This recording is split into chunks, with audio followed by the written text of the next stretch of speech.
Hi viewers, welcome to SRINU PET CREATIONS. Friends, ముందుగా నా video open చేసినందుకు thanks. అయితే ఫ్రెండ్స్, ఈరోజు వచ్చేసి క్వశ్చన్ అండ్ ఆన్సర్ ఎపిసోడ్ 17 అయితే ఈరోజు క్లియర్గా ఎక్స్ప్లెయిన్ చేసుకుందాం. అయితే ఫ్రెండ్స్, నా ఛానల్కి ఫస్ట్ టైం ఓపెన్ చేసింటే సబ్స్క్రైబ్ చేసుకొని పక్కన ఉన్నటువంటి గంట సింబల్ ట్యాప్ చేసి అందులో ఆల్ అనే ఆప్షన్ చూస్ చేసుకుంటే నేను చేసే ప్రతి వీడియో నోటిఫికేషన్ రూపంలో ముందుగా మీకే చెప్తుంది అనమాట. స్కిప్ అయితే చేయదని చివరి వరకు చూడండి.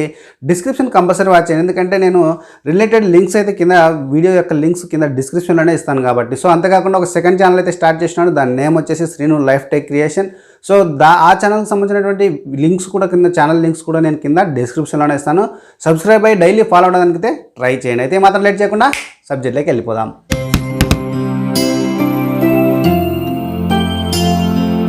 సో వీడియోలోకి వచ్చినట్లయితే ఇక్కడ క్వశ్చన్ అండ్ ఆన్సర్ ఎపిసోడ్ 17 అయితే ఈ ఎపిసోడ్లో క్లియర్ అయితే ఎక్స్ప్లెయిన్ చేసుకుందాం. సో అయితే ఇక్కడ వచ్చేసి టోటల్ ఈ ఎపిసోడ్లో 5 క్వశ్చన్స్ అయితే తీసుకున్నాను. సో ఇక్కడ వచ్చేసి ఫస్ట్ క్వశ్చన్ తీసుకున్నట్లయితే 2018 కోర్టు కేసు గురించి ఏమైందని అడుగుతున్నారు అనమాట. ఈ 2018 కోర్టు కేసు గురించి అయితే హియరింగ్ అయితే వచ్చింది. అయితే ఫస్ట్ ఆఫ్ ఆల్ 22 ఆగస్టు 22న అయితే ఫస్ట్ హియరింగ్ వచ్చింది. అయితే నెక్స్ట్ అయితే మళ్ళీ ఇప్పుడు 22కి అంటే ఈ నెల 22లోకి అంటే 22 మరి ఫిబ్రవరి నెలలో మళ్ళీ హియరింగ్కి అయితే వచ్చి ఉండింది. సో అప్పుడు ఏమైందంటే ఇది ఆన్లైన్ కేసు కాబట్టి, సో ఆన్లైన్ కేసులో సర్వర్ బిజీ ఉండడం వల్ల అయితే ఈ కేసు అనేది 1వ తారీఖు అంటే నెక్స్ట్ మంత్ 1వ తారీఖు మార్చి 1వ తారీఖు అయితే వాయిదా పడిందని అయితే ఇన్ఫర్మేషన్ అయితే ఇచ్చున్నారనమాట. సో ఈ డీటెయిల్స్ అన్నీ కూడా నేను దేవేంద్ర అనే వ్యక్తి మనకు ఇచ్చినటువంటి ఇన్ఫర్మేషన్ ప్రకారం మీకు ఇస్తున్నాను అనమాట. అసోసియేషన్కి సంబంధించినటువంటి అతను మనకు దేవేంద్ర అతని దగ్గర నేను అన్ని క్లియర్గా తెలుసుకొని మీకైతే ఇన్ఫర్మేషన్ అయితే ఇస్తున్నాను అనమాట. సో అయితే ఈ కోర్టు కేసు వచ్చేసి నెక్స్ట్ 1వ తారీఖు అయితే ఏం జరుగుతుంది అనేది తెలుస్తుంది. సో మ్యాక్సిమం అయితే ఇక్కడ పబ్లిక్ ప్రాసిక్యూటర్ అంటే ప్రభుత్వ తరపున న్యాయవాది అటెండ్ కాకపోవడం వల్ల కూడా డిలే అవుతుంది ఈ కోర్టు కేసు అని కూడా చెప్పడం జరుగుతుంది. సో దానికి సంబంధించి కూడా ఒక లెటర్ కూడా ఇచ్చారంట. సో మరి వీలైనంత వరకు 1వ తారీఖు అయితే ఏమైనా సర్వర్ బాగా సక్రమంగా పనిచేసి ఉంటే మరి 1వ తారీఖు నెక్స్ట్ మంత్లో అయితే మాత్రం ఆ కోర్టు కేసు గురించి అయితే క్లియర్ కావచ్చేమో అని అనుకుంటున్నాం అనమాట. ఇది ఇప్పటికైతే సమాచారం అనమాట. సో నెక్స్ట్ వచ్చేసి సెకండ్ క్వశ్చన్ తీసుకున్నట్లయితే టెట్ కేసు ఏమైందని అడుగుతున్నారు. టెట్ కేసు వచ్చేసి ట్రిబ్యునల్లో అయితే కొట్టివేసినారనమాట. సో అంతకంటే ముందు ఇక్కడ మీకు ఫస్ట్ వన్ చెప్పుకున్నప్పుడు అయితే ఈ కేసు దేని గురించి అని అనుకుంటే మరి 2 వర్గాలు అయితే ఉన్నాయి అక్కడ. కడప మరియు గుంటూరు సంబంధించిన వ్యక్తులు అయితే ఇద్దరు అక్కడ కోర్టు కేసులో ఉండాలి అంటే ఈవెంట్స్కి సంబంధించినటువంటి ఈవెంట్స్ సంబంధించి అనమాట. ఈవెంట్స్ ఉండాలి మరి డిఎస్సిలో అని చెప్పేసి ఇద్దరు అయితే వేసి ఉన్నారు. సో ఆపోజిట్గా అయితే శ్రీనివాసులు అనే వ్యక్తి అయితే మరి శ్రీకాకుళం సంబంధించిన వ్యక్తి మరి ఉండకూడదు అని చెప్పేసి ఈవెంట్స్ ఒక కేసు అయితే వేసి ఉన్నారు ఆపోజిట్గా. సో ఆ 2 వర్గాల మధ్య అయితే ఈ కేసు అయితే కొనసాగుతుంది. సో దానికి సంబంధించి వీటి మధ్య ఉంటే ఏమిటి, ఉండకుంటే ఏమిటి, మరి నష్టాలేంటి, ఉపయోగాలేంటి అనే దానికి సంబంధించి కూడా మరి ఒక ఇంటర్వ్యూ కూడా నేను దేవేంద్రతో అయితే తీసుకుంటాను. వారి మధ్య ఉన్నటువంటి దేవేంద్ర దాన్ని తొందరగా అయితే సమస్యను పరిష్కారం చేయాలని చెప్పేసి కృషి చేస్తున్నటువంటి దేవేంద్ర గారితో నేను ఒక ఇంటర్వ్యూ అయితే తీసుకొని మీకు క్లియర్ ఇన్ఫర్మేషన్ అయితే ఇస్తాను దీని గురించి. సో అయితే ఇక్కడ టెట్ కేసు గురించి అయితే మీకు ఇందాక చెప్పినట్టుగా ఇక ట్రిబ్యునల్లో అయితే కోర్టు కేసు అంటే జీవో ప్రకారం ఎటువంటి ఇన్ఫర్మేషన్ అయితే టెట్టు ఉండాలి అని, కొందరు టెట్టు ఉండకూడదు అని ఇక్కడ ఈ 2 వర్గాల వాళ్ళే ఈ కేసు కూడా వేసి ఉన్నారనమాట. సేమ్ దీనికి సంబంధించిన కేసు వేసినటువంటి వాళ్ళు ఈ కేసు కూడా వేసి ఉన్నారు. 2 కేసులు అయితే నడుస్తూ ఉన్నాయి.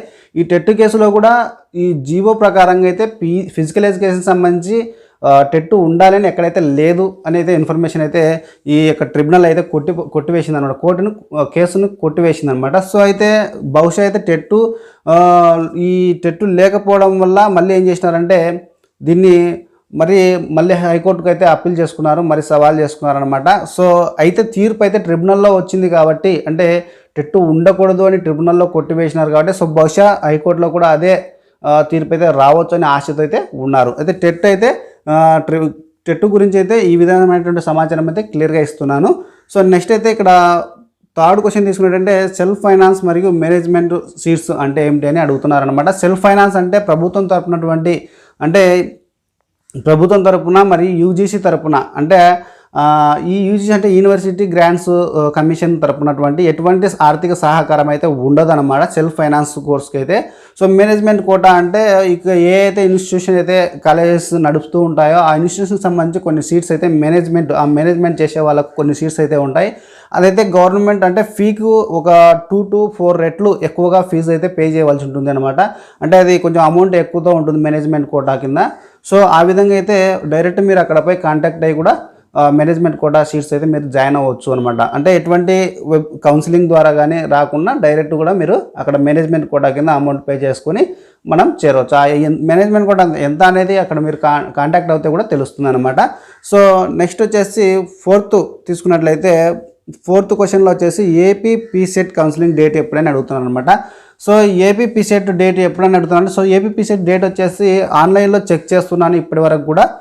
సో మీరైతే అఫీషియల్ వెబ్సైట్ అయితే apsche.gov.in అని ఉంటుంది కదా, ఆ అఫీషియల్ వెబ్సైట్లో మీరు ఎప్పుడైనా సెర్చ్ చేస్తూ ఉండండి. సో ఇన్ఫర్మేషన్ ఇస్తే అందులో ఇస్తాడు. సో మరి న్యూస్ పేపర్ కూడా రెగ్యులర్గా అయితే వాచ్ చేస్తాను అన్నమాట. న్యూస్ పేపర్ కూడా ఇన్ఫర్మేషన్ అయితే ఇస్తూ ఉంటాడు, అదైతే రెగ్యులర్గా వాచ్ చేస్తుండండి. ఈ రోజు వరకు అయితే మాత్రం ఎటువంటి ఇన్ఫర్మేషన్ అయితే లేదు. ఇంకా వేరే సోర్సెస్ అనమాట లేవు అనమాట, తెలుసుకోవడానికి వేరే సోర్సెస్ అనేది లేదు.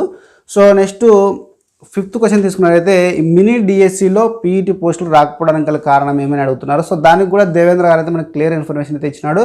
సో ఏమంటా అంటే బహుశా మనకి ఇక్కడ 2 కేసులు అయితే మీరే వేసుకునడం వల్ల మినీ డిఎస్సిలో ఆ కోర్టు కేసులు క్లియర్ కాంది, మీకు డిఎస్సిలో పోస్టులు అయితే రావు అని చెప్పేసి ఎడ్యుకేషన్ మినిస్టర్ అయితే క్లియర్గా అయితే చెప్పినారంట. సో అంతే, దానికోసం వచ్చేసి మనం ఈ 2 కేసులు వచ్చేసి క్లియర్గా చేసుకుంటే త్వరగా మనము ఆ 2 కేసులు క్లియర్ చేసుకున్నట్లయితే మనకు పోస్టులు వచ్చే అవకాశం డిఎస్సిలో అయితే ఉంటాయని అయితే సమాచారం అయితే ఇవ్వడం జరుగుతుంది. సో ఇవన్నీ కనుక్కొని మీకు అయితే క్లియర్గా ఈ 5 పాయింట్స్ మీద అయితే మీకు నేను ఆన్సర్ అయితే క్వశ్చన్ టు ఆన్సర్ అయితే ఇస్తున్నాను. సో ఇవి మీకు క్లియర్గా అర్థమైందని అనుకుంటున్నాను. సో ఈ వీడియో పైన మీ అభిప్రాయం అయితే నాకు కింద కామెంట్ సెక్షన్లో పెట్టండి, షేర్ చేయండి, లైక్ చేయండి. మరి కొత్త వీడియోతో మీ ముందు అంతవరకు సెలవు. మరి జై జవాన్ జై కిసాన్.